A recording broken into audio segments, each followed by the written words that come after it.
సరిగ్గా 24 ఏళ్ల క్రితం భూమి నుండి ప్రయోగించిన ఒక అంతరిక్ష నౌక అనూహ్యంగా ఒక గ్రహశకలంపై దిగింది. దానికి ఆ సామర్థ్యం ఏమాత్రం లేకపోయినా రాతితో కూడిన నేలపై అతి సున్నితంగా ల్యాండ్ అయింది. అన్ని ప్రతికూలతలను తట్టుకుంటూ అక్కడ నుండి 2 వారాలు పనిచేసింది. సదరు ఆస్ట్రాయిడ్కు సంబంధించిన విలువైన డేటాను భూమికి చేరవేసింది. గ్రహంపై కాకుండా ఓ గ్రహశకలంపై కాలు మోపిన తొలి స్పేస్ క్రాఫ్ట్గా చరిత్ర సృష్టించింది.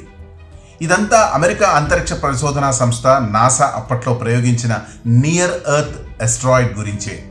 ఇక వైఆర్ అనే గ్రహశకలం భూమి వైపు శరవేగంగా దూసుకొస్తున్న వేళ నాసా సైంటిస్టులు నాటి నియర్ ఘనతను మరోసారి గుర్తు చేసుకుంటున్నారు. భూమికి 35.5 కోట్ల కిలోమీటర్ల దూరంలో ఉన్న 433 ఏరోస్ అనే ఎస్ క్లాస్ గ్రహశకలం లక్షణాలు, అందులోని ఖనిజాలు, అయస్కాంత క్షేత్రం తదితరాలను అధ్యయనం చేయాలని నాసా అప్పట్లో భావించింది.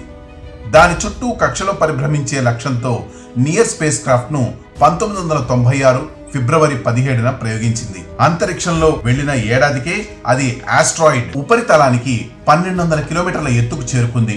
అక్కడి నుండి మరింత ముందుకెళ్లి ఏరోస్ చుట్టూ ఆర్బిట్లోకి తిరగాల్సి ఉండగా నియర్ జాతకమే తిరగబడింది. 1998 డిసెంబర్ 20న సాంకేతిక లోపం తలెత్తింది.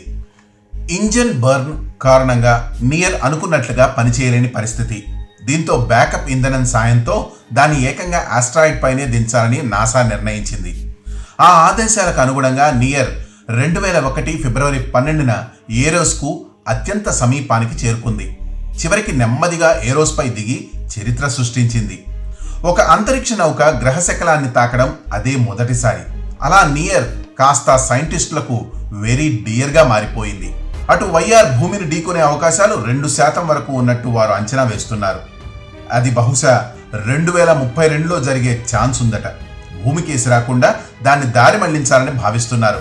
ఆ ప్రయత్నాల్లో నాడు నియర్ అందించిన వివరాలు ఎంతగానో ఉపయోగపడవచ్చని చెబుతున్నారు.